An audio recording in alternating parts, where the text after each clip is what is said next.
जिस तरीके से लगातार हम बात कर रहे हैं कि किस तरह से आखिर पूरे देश भर में कैसे एक नई बहस शुरू हो गई है, उस बहस की शुरुआत कहां से हुई और उस बहस पर आखिर लगाम कहां से लगेगी, ताकि जो देश भर में एक बांटने की कोशिश हो रही है, उस पर लगातार सियासत हो रही है, राजनीति हो रही है, वो कैसे थमेगी। हनुमान वर्सेस अजान में आखिर ये धर्मबाण चला कौन रहा है। महामंडलेश्वर, आपसे शुरुआत कर लेती हूँ, धर्मबाण कहां से चल रहा है? देखिए, धर्मबाण चलने के पीछे हमने बड़ी समन्वय की बात बताई, लेकिन इसी डिबेट में सामने आ गया कि आखिर स्थिति क्या है। लोग कहते हैं कि ये नया अभी क्यों आया है, इतने दिनों से अजान हो रहा है, उस वर्सेस हनुमान चालीसा नहीं हुआ, उसके लिए विरोध नहीं हुआ, क्योंकि सरकारें ऐसी रही कि इन हिंदुओं को दबा के रखी हुई थी। अभी थोड़ा होश में आने लगा तो उनको लगा हमको अपना जो सामाजिक न्याय मिलना चाहिए, कि हमको उतनी आवाज़ से दिक्कत होती है, हॉस्पिटल में दिक्कत होती है, स्कूल में दिक्कत होती है, सुबह सोने में दिक्कत होती है, तो आवाज़ उठाना शुरू किया उन्होंने। तो आवाज़ में उन्होंने कहा आप पढ़ोगे, अगर आप कानून को नहीं मानते हैं, अगर आप कोर्ट के बात को नहीं मानते हैं, तो हम भी पढ़ेंगे।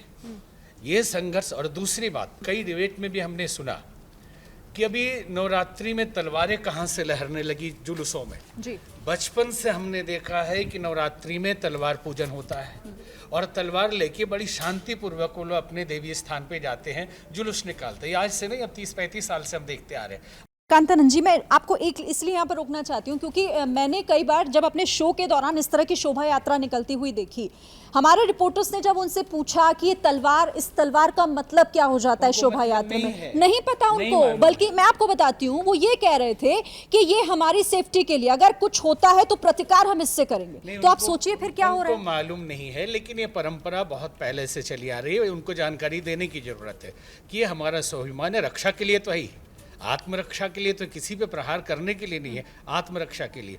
आप ये मानते हैं कि अगर सड़क पर नमाज पढ़ने से किसी को दिक्कत हो रही है तो वो नहीं होनी चाहिए? बिल्कुल नहीं होनी चाहिए, लेकिन मस्जिद के आगे जो जगह पैसेज है बचा हुआ, अगर हम वहाँ नमाज अदा कर रहे हैं और वो जगह हमारी अपनी प्रॉपर्टी है, तो किसी को क्यों एतराज हो रहा है इस पर भाई? लेकिन एतराज होगा तो हटेंगे ना। एतराज अगर होगा तो हटेंगे ना। सड़क की बात कर रही हूं मैं, पैड़ी की नहीं, मैं सड़क की बात कर रही हूँ। फिर मैं ले लेती हूं। सड़क पर अगर इजाजत लेकर नमाज हो रही है, ये बात है। अगर एक मिनट, अगर इजाजत लेकर नमाज पढ़ी जाती है प्रशासन से, तो फिर दिक्कत क्या है? देखिए, आपने पीछे गुड़गांव के और यहाँ नोएडा का एक पार्क का किस्सा देखा था, जहाँ पर कुछ समय के लिए प्रशासन ने नमाज पढ़ने की इजाजत दी, तो धीरे धीरे इन्होंने उस पार्क को कब्जा लिया। लास्ट में प्रशासन में हर फ्राइडे को उस पार्क में पानी भर देता था ताकि नमाज ना हो। विक्रमादित्य जी, आप थोड़ी देर पहले मुझे एक तस्वीर भी दिखा रहे थे, लेकिन ये तो कारण है ना, इनका निवारण क्या है? और हर समाज में इस तरह के लोग हैं, चाहे खंजर लेकर निकले चाहे तलवार लेकर। देखिए, समस्या कुछ और है। इस देश के अंदर विरोध जो है ना, वो राजनीतिक विरोध हो रहा है। हम लोग धर्मगुरु जो तथाकथित तौर पे किसी ना किसी पार्टी, किसी ना किसी राजनीतिक दल के साथ जुड़े हुए हैं, और वो हिडन एजेंडा जो है ना, वो थोपने का प्रयास किया जा रहा है। इस देश के अंदर वास्तविकता यही है। अभी नमाज की बात हो रही थी, मैं दिल्ली की जामा मस्जिद की ये फोटो दिखाता हूँ आपको। ये दिल्ली की जामा मस्जिद की, आप देखें, जामा मस्जिद की चारों तरफ जगह खाली पड़ी है, और उसके बाद जबरदस्ती रोड के ऊपर जाकर किस प्रकार से घेरा जा रहा है। जामा मस्जिद के चारों तरफ आप देख लें, ये पार्क में अंदर जगह खाली है, लेकिन वहां जमा, अभी आप कह रहे हैं कि पैसेज पे, पेड़ियों पे नहीं होगी। जनाब, ये देखिए, जो जबरदस्ती मोटिव जो है कि अपनी संख्या बल दिखाना।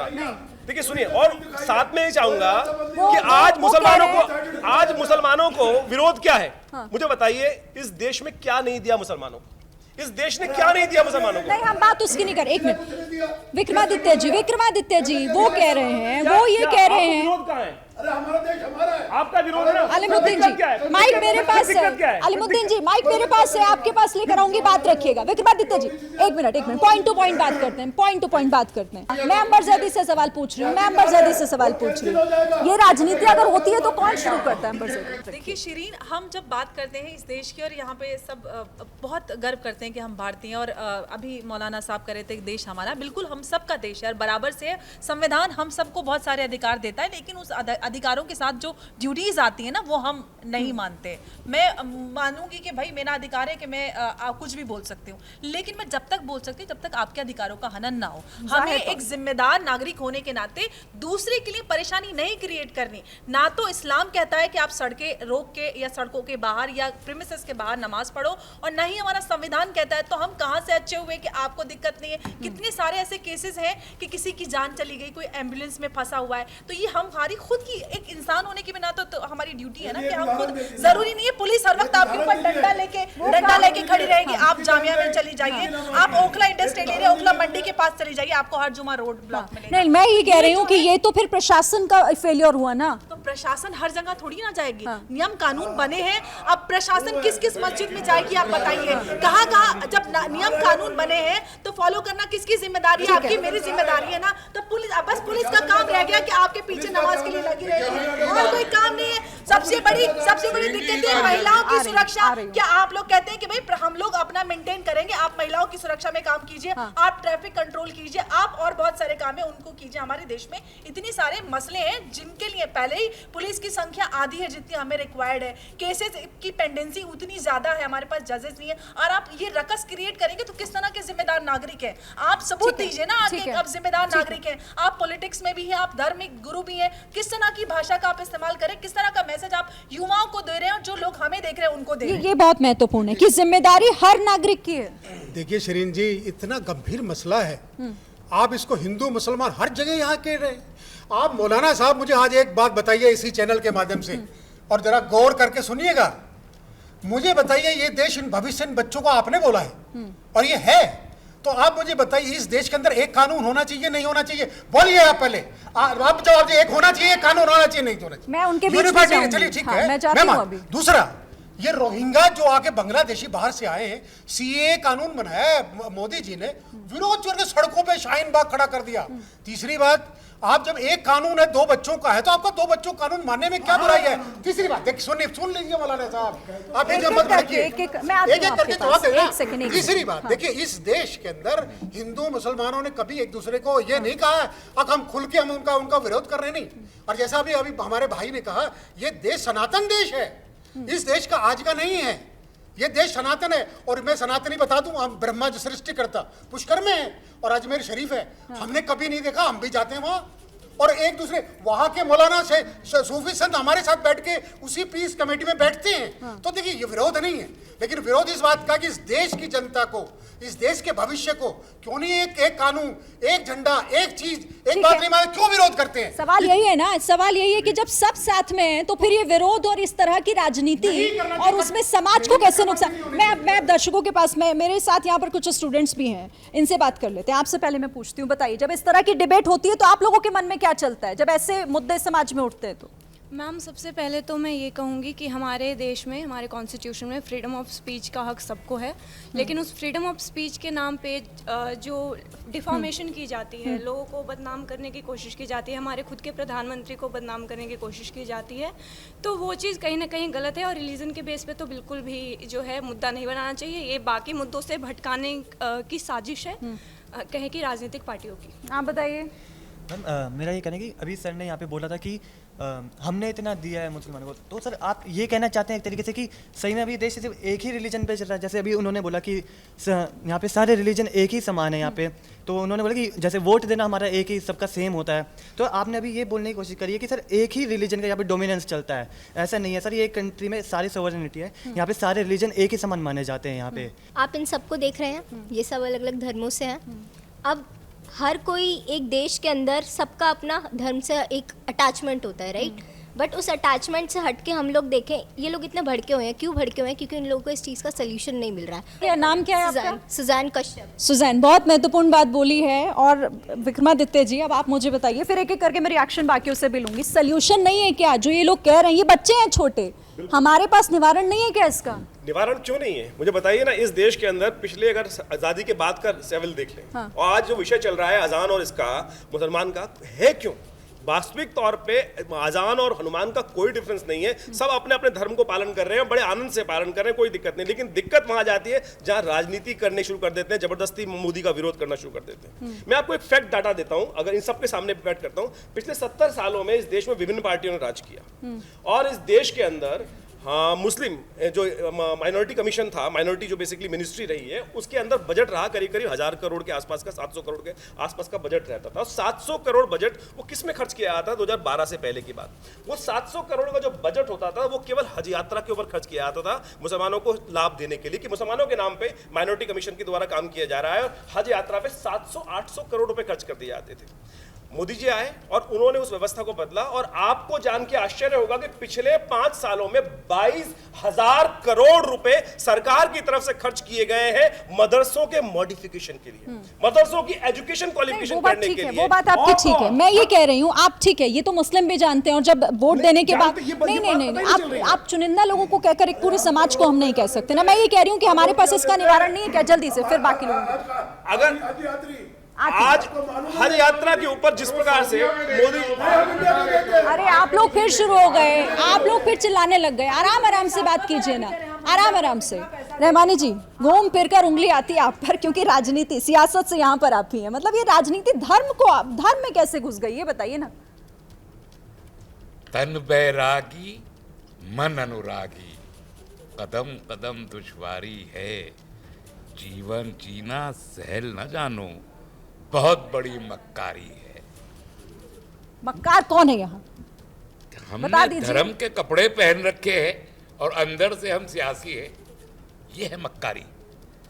कि हमने चोला पहन लिया है धर्म का, चाहे मुसलमान हो चाहे हिंदू हो, ऊपर से लगता है बड़े मौलवी साहब है, लंबी सी दाढ़ी, लंबी सी टोपी है, घेरवे कपड़े पहने, लुंगी पहनी है, जटाधारी है, अंदर सबके राजनीति है। अच्छा। सबके अंदर लोभ है सत्ता का, और उसके लिए मिसयूज कर रहे हैं धर्म का। ये इस देश की एकमात्र समस्या है, इसके अलावा देश में दूसरी कोई समस्या नहीं है। समस्या है तो इन नौजवानों के रोजगार की है, उच्च शिक्षा इसकी तो बात ही नहीं होती ना। आप सोचिए कि आज हम इस मुद्दे पर बात कर रहे हैं कि हनुमान वर्सेस अजान हो रहा है। शुरू में यह अर्ज किया कि मुझे बताइए कि अजान के डेसिबल पॉइंट्स को लेके मुसलमानों में से किसको इख्तलाफ है? एक ऑर्गेनाइजेशन का नाम बता दीजिए, एक का, किसी को नहीं है। फिर भी हम डिबेट कर रहे हैं, फिर भी तो फिर स्वतः जिस तरह आप लोग स्वतः संज्ञान लेकर, फिर तो होना चाहिए ना। ये भाई हट रहा है, हट ही रहा नहीं। देखिए ये तो डिबेट नहीं, आप पुरानी बातें नहीं करते ना। नहीं, आप पढ़िए इसको, देखिए। एक मिनट, पुरानी बातें ना करके, पुरानी बातें ना, एक मिनट, ठीक है, करिए। 1986 का ये कानून है, 1986 का कानून है, और 2005 का सुप्रीम कोर्ट का ऑर्डर है। एक सेकंड है ना। 2005 से लेके आज कितने साल हो गए? 17-18 साल होने को है ना। 18 साल में बीजेपी की भी सरकार रही है, पिछला टर्म वाजपेयी जी का भी रहा है, और उसके बाद अब मोदी जी का 8वां साल मुकम्मल इसी महीने मई शुरू हो रहा है, 8 साल मुकम्मल हो जाएंगे। क्यों नहीं उठा था ये मुद्दा? अब उठा। बीएमसी के चुनाव के समय वहां पर मैंने कहा, वहां के कौन रहा है वहां? नाकाम सियासतदान वहां का राज ठाकरे, जिसे बीजेपी ने फूंक भर दी है ना। बीजेपी तो कोर्ट का आदेश तो वहां की सरकार को मान लेना चाहिए ना, फिर बात ही खत्म हो जाएगी। बिल्कुल बात खत्म हो जाएगी। ठीक है, चलिए मां मंडलेश्वर जी, एक मिनट, ठीक है। ये जरूरी नहीं हो गया है क्या कि धर्म को राजनीति से अलग रखा जाए, इस्तेमाल ना होने दिया जाए? और ये कौन करेगा, मुझे बताइए। बोलने से पहले तो एक शब्द हमें रहमानी जी ने बड़े प्रेम से कह दिया कि मक्कारी है, और सभी मुस्लिम धर्म गुरु हो या हिंदू धर्म गुरु हो, चोला पहन के सब मक्कारी कर रहे हैं। ये ना कहें, गलत शब्द प्रयोग किया। सब कैसे मक्कार हो जाएंगे? हो सकता है कोई राजनीति से जुड़ा हुआ एक दो महात्मा हो या एक दो मौलाना हो, सारे संतों को, सारे मौलानाओं को आप कैसे कह सकते हैं कि मक्कारी है? तो ये तो हम कहेंगे रहमानी जी की ऐसे कुछ भी बोल देने की बीमारी है। और आपका मुद्दा जो है कि मुद्दा क्या था, फिर से बोल दीजिए। मैं कह रही हूँ कि अब वक्त नहीं आ गया कि, क्योंकि ये आप लोगों के कंधों पर अब जिम्मेदारी आ जाती है कि धर्म को सियासत के लिए इस्तेमाल ना होने दिया जाए। जिम्मेवारी आज ही नहीं आई है, और वक्त आज ही नहीं आया, हमेशा से आ जाना चाहिए था। अब जब मौलाना या संत ये कहेंगे कि ये जिम्मेवारी होम मिनिस्टर की है, ये जिम्मेवारी सरकारों की है, सरकारों की जिम्मेवारी होती है, लेकिन सबसे बड़ी जिम्मेवारी उस नागरिक की होती है जो चुन के भेजते हैं। उनका सहभागिता उनकी होनी चाहिए। जो अपने प्रतिनिधि भेजा, उन्होंने होम मिनिस्टर बनाया, प्राइम मिनिस्टर बनाया, तो क्या आपकी जिम्मेवारी खत्म हो गई? बना दी। अब जो हम करें, अब आप बैठे रहो, आपकी जिम्मेवारी है कि जो भी गड़बड़ हो आप ठीक करो। जब तक हम खुद नहीं सोचेंगे, नागरिक नहीं सोचेंगे, युवा नहीं सोचेंगे, और उसके समाधान के लिए निष्कर्ष नहीं निकालेंगे, तो कैसे होगा? मैं गुलाम सरवर जी आपसे पूछना चाहती हूँ, यहाँ पर हम सबकी जिम्मेदारियां तय कैसे हो इस पर बात कर रहे हैं, तो ये तो आप मतलब क्योंकि एक धर्मगुरु हैं, एक धर्मगुरु के तौर पर उन सभी लोगों को जिनकी मस्जिदों पर लाउड स्पीकर लगे हुए हैं, आपको नहीं लगता कि खुद ही ये संज्ञान लेकर कि लोगों को अगर दिक्कत हो रही है, देश में अगर इस तरह का बवाल फैल रहा है, तो इसका समाधान खुद ही निकालें, आवाज कम कर दें, धीमी कर दें? देखिए, एक महत्वपूर्ण आपने सवाल कर लिया है, लेकिन एक बधाई या एबीवीपी को कि आज सारे धर्मगुरु महामंडलेश्वर भी यहाँ हैं, मैं और जनता की अदालत भी है और पूरा देश सुन रहा है। क्या धर्म न्याय देने के लिए आया है या न्याय लेने की बात हो रही है? अभी जहां भी धर्मगुरु हैं, जो भी हैं, मुस्लिम भी उसमें इंक्लूड है, वो स्वयं अपने आप को कह रहे हैं कि मुझे न्याय दो, इस्लाम खतरे में है, हिंदुत्व खतरे में, यही तो हो रहा ना। बिल्कुल। जबकि धर्म न्याय देने के लिए आया था, आम जनों को न्याय। अभी चल रहा पैटर्न ये कि धार्मिक न्याय, जबकि इस देश को जरूरत है सामाजिक न्याय, और ये जिम्मेदारी थी सभी संतों और महात्माओं और धर्मगुरुओं की। तो ये बदल कैसे गई जिम्मेदारी? तो बात बड़ा आश्चर्यजनक हो रहा है कि हर धर्म के लोग अपने आप को कह रहे हैं कि मैं ही खतरे में हूं। अब जब हम ही लोग खतरे में आ जाएंगे तो फिर इस देश की जनता का क्या होगा? इसको कौन न्याय दिलाएगा? और सामाजिक न्याय की बात कौन करेगा? और ये लड़ाई कैसे लड़ी जाएगी जिसका आज देश जो है इंतजार कर रहा? आप देखिए, एक उदाहरण, धर्म का नाम जितना भी ले लें, देश आज भी स्वीकार कर रहा सामाजिक न्याय की आवाज लगाने वालों को। देश में आप इतिहास उठाकर देख लें, लोहिया की आवाज पर लोगों ने भीड़ लगा दी, जेपी की आवाज पर। और एक उदाहरण दूंगा, शायद कुछ लोग नाराज हो जाएं, जिनको आप करप्ट और भ्रष्टाचारी कहते हैं, लेकिन जब सामाजिक न्याय की बात की बिहार की धरती पर लालू जी ने लाखों लाख लोगों ने 15 साल तक ढो लिया, लेकिन धर्म की बात करने वाले को लोग नकार रहे हैं। ओवैसी साहब को लोगों ने इतनी तकरीर के बाद भी कहीं का नहीं रहने दिया। ये सीखने की जरूरत है धर्मगुरुओं को। धर्म की आड़ में राजनीति बंद होनी चाहिए और केवल सामाजिक न्याय की बात होनी चाहिए। और अगर सामाजिक न्याय की बात करेंगे, और एक बात, धर्म भी आपको समाज की बात करने का उपदेश दे रहा है और आप स्वयं धर्म का चोला ओढ़े हैं और धर्म के विरोध में आपका आचरण अगर किरदार और कैरेक्टर है, तो ये सरासर धर्म का भी अपमान है। जो लोग कह रहे हैं हिंदू धर्म खतरे में, इस्लाम खतरे में है, वो दोनों के दोनों अपने धर्म के विरोधी हैं। कोई धर्म अगर खतरे में आ जाएगा तो धरती ही खत्म हो जाएगी। बात तो यही है ना कि धर्म आखिर खतरे में कैसे आ जाता है? छोटी छोटी सी आपको भी डर लग रहा है क्या धर्म को लेकर? देखिए, धर्म खतरे में कैसे आ जाता है, मैं दो छोटे छोटे एग्जांपल देता हूं। बताइए। जब भी अभी ईद आने वाली है, ठीक है, आप देखिएगा सब लोग खुश आराम से जाएंगे, ईद की नमाज पढ़ेंगे, मिठाई खिलाएंगे, गले मिलेंगे, कोई टेंशन नहीं होगी। लेकिन जैसे दिवाली आती है, जैसे दशहरा आता है, शहर के अंदर रेड अलर्ट हो जाता है। आप समझ रहे हैं क्यों हो जाता है? शहर के अंदर सुनिए, अरे साहब, अब देखिए, मैंने सुना ना, मैंने तकरीर सुनी है, मुझे रुक जाइए। हाँ, एक मिनट, बोलिए। मुझे एक बात बता दीजिए, जब भी हिंदुओं के त्योहार आ जाते हैं, शहर के अंदर जो सुरक्षा व्यवस्था, उसको चौक चाबंद करने की जरूरत क्यों पड़ती है? आपने दिवाली और दशहरे का, दिवाली मैंने कहा कि चाहे दिवाली हो, दशहरा हो, भगवान कृष्ण का जन्मदिन हो, क्यों जरूरत पड़ती है? आप बताइए सुरक्षा की हमारे मंदिरों के आगे। क्योंकि हमारे धर्म के अंदर नहीं सिखाया कि हर हर महादेव बोल के किसी की ईद में घुस जाओ और फोड़ दो। धर्म इसलिए खतरे में आ जाता है। आप कैसी बातें कर रहे हैं? आपसे थोड़ी देर पहले आपने कहा कि धर्म का चोला पहनकर कुछ मक्कार हैं जो बैठे हुए हैं। आप सभी को एक कटघरे में खड़े कर रहे हैं, सबको मक्कार कह रहे हैं। जब ये बात कही जाती है, इस किस्म की कोई भी बात कही जाती है, तो वो कभी भी 100% नहीं होती। ना खराब लोगों के लिए 100% होती है, ना अच्छे लोगों के लिए 100%। वो एक अंडरस्टूड भाव होता है। अब उसे कोई उचक ले तो उचक के कुछ भी कर ले, वो एक बात है, लेकिन एक अंडरस्टूड होता है कि बल्क कैसा हो गया। अभी हम लोग यहाँ खड़े, हम लोग सब एक दूसरे को सुन रहे हैं, हमारे ड्रेस कोड सब पता है, ये लोग सामने बैठे हैं। मेरा ख्याल है अभी हमारे से ज़्यादा अच्छी बुद्धि की सूरत में ये नौजवान लोग हैं। इनको समझ में साफ आ रहा होगा कि कौन से कपड़े पहन के कौन लोग राजनीतिक भाषा बोल रहे हैं, और उन्हीं लोगों पर सियासतदानों की नजर होती है, और उन पर हमारी नजर भी होती है कि हमें फायदा उठाना है उनसे, उनके जरिए वोट हासिल करने हैं, सत्ता अर्जित करनी है उन्हीं के जरिए, उन्हीं के कपड़ों से, उन्हीं की भाषा से, उन्हीं की शैली से हमें सत्ता अर्जित करनी है। रहमानी जी ये कम से कम मान तो रहे हैं कि इनकी नजर होती है ऐसे लोगों पर। देखिए, इनकी नज़र राजनेताओं की होती है, सही बोल रहे हैं, और सच्चाई उन्होंने व्यक्त कर दिया। अभी चर्चा हो रही थी इतिहास की।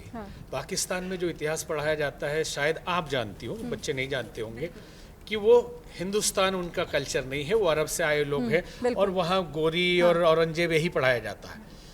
यहाँ जो पढ़ाया गया कि इतने दिन हम मुगलों के गुलाम रहे, पूरा भारत, जबकि इतिहास को ठीक से देखा जाए तो पूरा भारत कभी भी मुगलों का गुलाम नहीं रहा। कुछ भाग दिल्ली के आसपास ये सब राजपूत लगभग सब आज़ाद रहे। हरि सिंह कश्मीर हमेशा आज़ाद रहा। तो कई बार लोग कहते इतने हजार हमने पूरे भारत पे शासन किया। तो ये तो इतिहास की बात हो गई, लेकिन अब मैं उसकी बात करना, सिलेबस में कुछ परिवर्तन आना चाहिए। कुछ ओरिजिनल इतिहास पढ़ाया जाना चाहिए। आप मुगल ये भी मांग उठनी चाहिए। अगर आप कह रहे हैं तो इस पर भी बहस होनी चाहिए। मैं विक्रमादित्य जी, एक मिनट, मैं आप ही से ले लेती हूँ ये सवाल। विक्रमादित्य जी ने कहा कि मुस्लिम ये समझते क्यों नहीं है कि उनका विकास क्यों नहीं हो पा रहा। मैं बता दूं, मैं जिस स्कूल में पढ़ा हूँ उर्दू मीडियम से, और जहाँ तक की मेरी तालीम है उर्दू मीडियम स्कूल से है। तो ये उनका कहना गलत है। भगवान राम को भी पढ़ाया जाता है, भगवान कृष्ण को भी पढ़ाया जाता है उर्दू में। हर स्कूल में उर्दू मीडियम स्कूल में, जो मुस्लिम स्कूल से है, मैं सुन लीजिए स्वामी जी, मैं हाथ जोड़ कर प्रार्थना कर रहा हूं। अच्छा, सुन आप, मैं बता रहा हूँ ना आपको, मदरसों की बात है। मदरसों में कहीं भी बता दें कि हिंदू धर्म के खिलाफ कहीं एक सिलेबस भी पढ़ा देता हूं। आपने पढ़ा है? मैंने पढ़ा है। भगवान राम को पढ़ा है? मैंने भगवान राम को पढ़ा है, भगवान राम के बारे में जानता भी। तो फिर तो रामनवमी पर दंगा होना ही नहीं चाहिए। इनको मालूम नहीं स्वामी जी को, जब दिल्ली की रामलीला शुरू होती है, भूमि पूजन होता है, उस भूमि पूजन में मैं बैठता हूँ, उसमें बैठता हूँ। जब राम की सवारी का शुभारंभ होता है, उसके सबसे आगे मैं चलता हूँ दिल्ली की रामलीला में। फिर तो रामनवमी पर ये बवाल होना ही नहीं चाहिए ना। नहीं होता, ये तो सब हमारे देखिए सनातन धर्म की बात हो रही है। सनातन शब्द का प्रयोग किया, और सनातन का अर्थ भी ये जानते हैं, ना आदि है ना अंत है उसका, सनातन शाश्वत है। सनातन धर्म के तमाम मंदिरों में शाम में आरती होती है। सभी महा अनुभव यहाँ मौजूद हैं, बड़े बड़े धर्म गुरु। आरती के बाद नारे क्या लगाए जाते हैं जानते हैं आप? क्या क्या नारे हैं? उन नारों में एक नारा ये भी है, प्राणियों में सद्भावना हो, विश्व का कल्याण हो। ये नारा लगाया जाता। क्या मंदिरों के परिसर तक ये बात रहेगी? क्या इनकी जिम्मेदारी नहीं बनती थी कि देश के और लोगों में सद्भावना के लिए हम पहल करें? केवल अरे आप इतने बड़े धर्म के धर्मगुरु हैं साहब, आप बड़ा दिल वाले हैं।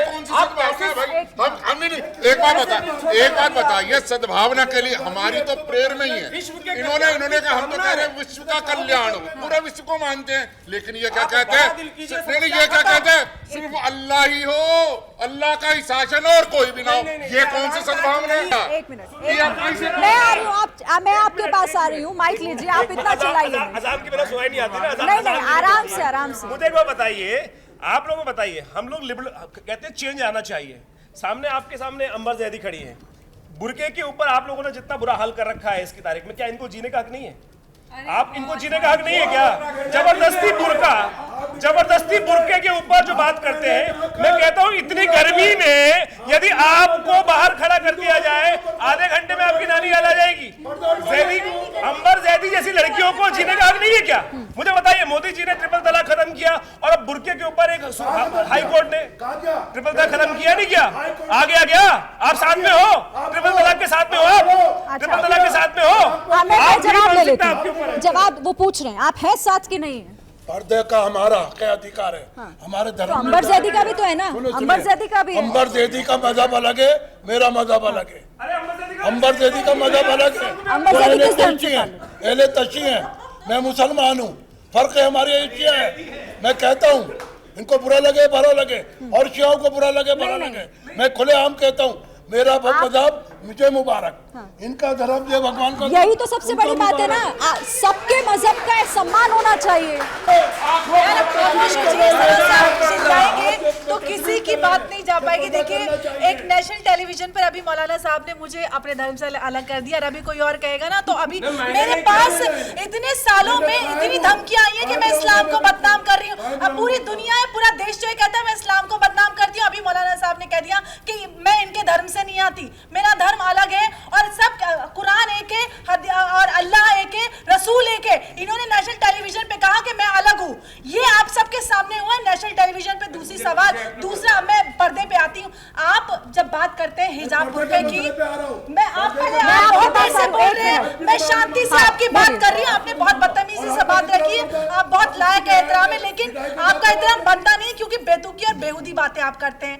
देखिए, जब आप पर्दे की बात करते हैं, जब एसेंशियल प्रैक्टिस ऑफ इस्लाम की बात की जाती है, तो यहाँ पर बहुत हमारे महानुभाव हैं, मुझसे उम्र में बड़े लोग यहाँ पर हैं जो इस्लाम को जानते मानते हैं। हम सब जानते हैं कि इस्लाम में पर्दा, हिजाब एसेंशियल प्रैक्टिस नहीं है। और जब कोर्ट्स की रूलिंग्स की बात करते हैं और लोग कहते हैं कि भाई टर्बन भी तो पहनते हैं, सिख पहनते हैं, तो वो एसेंशियल प्रैक्टिस में वो सिख होने की पहचान है। आप नॉन एसेंशियल चीज़ों की एसेंशियल चीज़ों से कैसे प्रैक्टिस करते? अब हमारे देश में हर एक इंसान को, इंस्टीट्यूशंस को अधिकार मिले हुए हैं। जब सेक्युलर इंस्टीट्यूशंस के अधिकारों की बात करते हैं, आपका ये ऑफिस है, यहाँ पर आपको फॉर्मल्स पहन के आने, यहाँ पे आप बुर्का पहन के आ जाए तो आपको आपका काम नहीं करने दिया जाएगा कि भाई यहाँ के एक कोड ऑफ कंडक्ट होता है, ठीक है, फॉलो करना पड़ता है।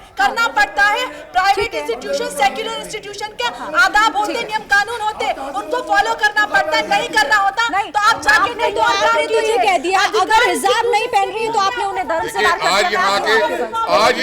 आज ये धर्म गुरु, आज ये हमारे आदरणीय, आज हमारे परम आदरणीय, परम सम्माननीय मौलाना साहब पर्दे की बात कर रहे हैं। बड़ी खुशी की बात है। और आपने कहा, यही मौलाना साहब थोड़े दिन पहले यही गाना सुनते थे, पर्दा नशी को बेपर्दा न कर दूं तो अकबर मेरा नाम नहीं। आप समझ रहे हैं? देखिए, एक काम है, जिस हिंदुस्तान आज़ाद है, फंडामेंटल राइट हमें मिले हुए हैं, हम बुर्का पहने या ना पहने। आप नागा सागी है, आप जैनी है, औरतें हमारी। आप सुनिए, आपने तो अंबर ज़ैदी को धर्म से बाहर कर दिया ना। इसलिए कर दिया ना, सुन लीजिए। और पहली बात तो आप होते कौन है धर्म से बाहर करने वाले, ये बताइए। अंबर ज़ैदी ने जो जिस तरह की बातें कही है बेहुदा में, इसलिए उनको उन्होंने कौन सी बेहुदा बातें की, बताइए। इस्लाम में पर्दा नहीं है, इस्लाम में पर्दा नहीं है। नहीं, हिजाब में इस तरह नहीं बनता है। हिजाब में बांधिए, आइए, मैं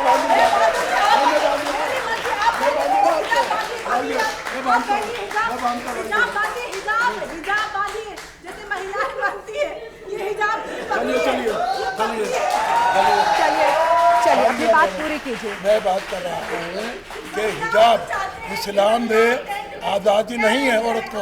अगर कोई औरत नहीं पहनती है तो इस्लाम उसको रोकता भी नहीं। तो आप धर्म से बाहर भी नहीं करेंगे ना उनको? गुलाम सरवर, ये तो कोई बात नहीं हुई ना कि अगर वो हिजाब नहीं पहनना चाहती तो यहाँ तो अलीमुद्दीन जी ने कह दिया वो मुस्लिम ही नहीं है। एक परंपरा इस्लाम में चला आ रहा है। हाँ। और उसका मैं निजी तौर पर विरोधी हूँ। बुरा तो बहुत सारे लोगों को लगता है। मुसलमानों में जज्बाती लोगों की तादाद बढ़ा दी गई है नहीं।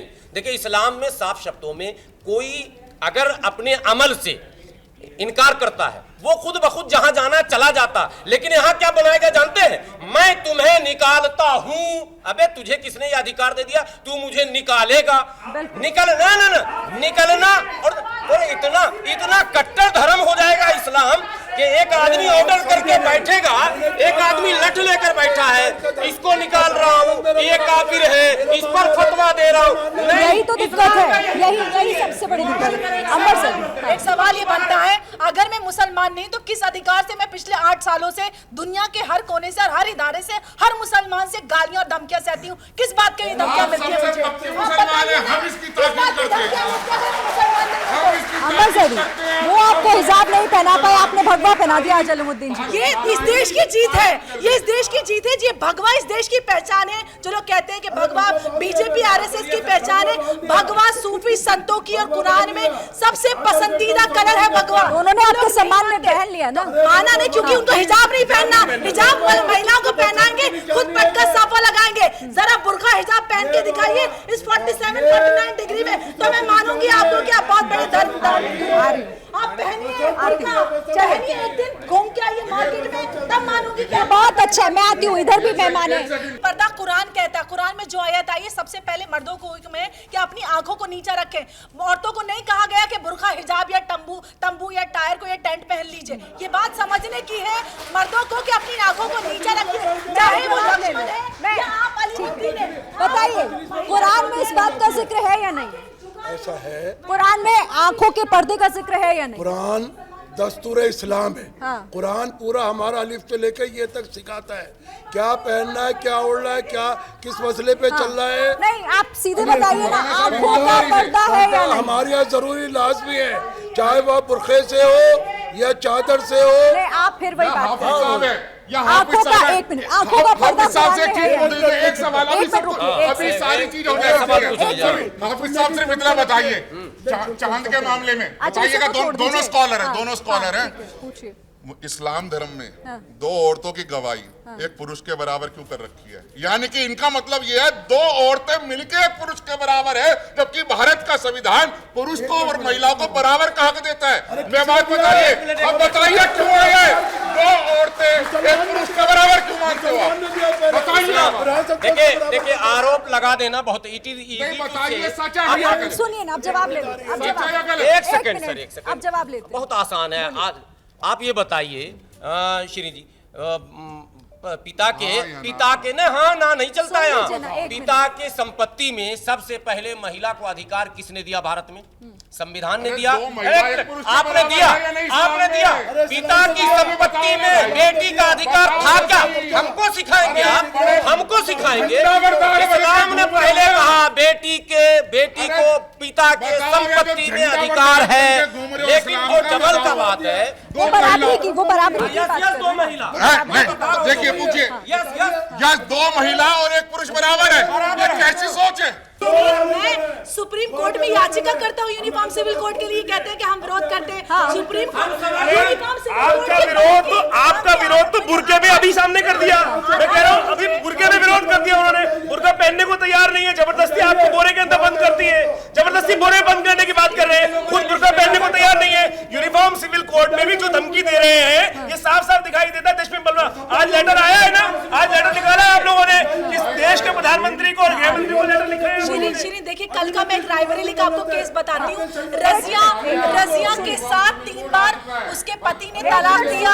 सुनिए एक मिनट, आप सुन लीजिए ना। सुनिए एक मिनट। देखिए, रायबरेली का एक केस है, रजिया का मैं आती हूँ 3 बार उसके पति ने बस तलाक मैं दिया आपके पास। और 3 बार अपने छोटे भाई से उसका हलाला करवाया। 4थी बार उसको तलाक दिया और अपने बहनों ही के साथ उसका हलाला करवा रहा है। तो इन सारी चीजों पर मौलाना की कभी बात है। आप कभी बोलते हैं कि इस्लाम नहीं है, आप लोग कब बोलते हैं इस्लाम नहीं है?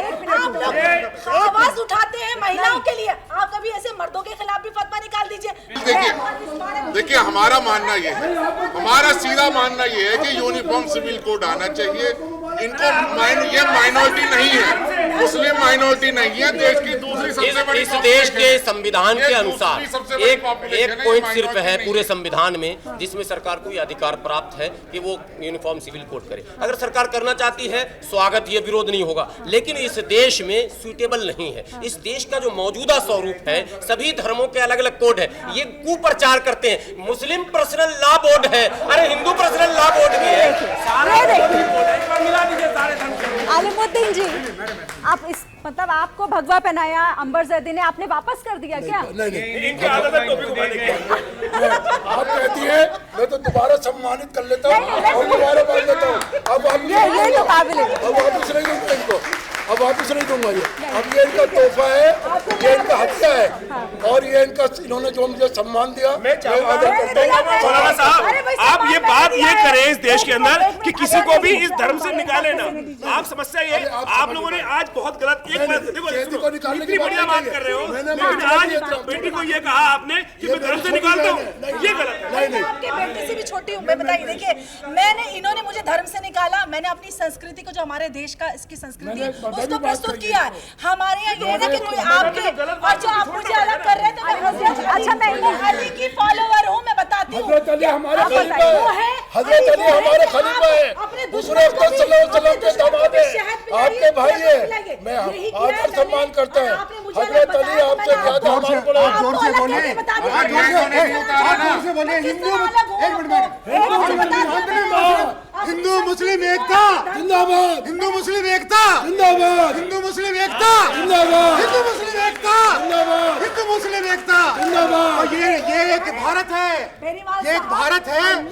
एकता के नारे लगवाने से कुछ नहीं होगा। बिल्कुल, जब तक मन आपका सब, मन आपको आशीर्वाद दे रहा है। चलिए, ये बहुत शानदार था। मतलब जिस तरह से, अच्छा मेरे पास वक्त इतना ही था, मुझे मेरे पास एक मिनट, मेरे पास वक्त इतना ही था। नहीं, मेरे पास वक्त इतना ही था, लेकिन मुझे अच्छा लगा मुझे अच्छा लगा कि हम आज इस डिबेट को इस मौजू पर इस तरह से हम इसको एंड कर रहे हैं। बहुत धन्यवाद आप सभी का, बहुत धन्यवाद। मेरे पास वक्त इतना ही था, तो एबीपी न्यूज़ में इस खास शो में फिलहाल इतना ही।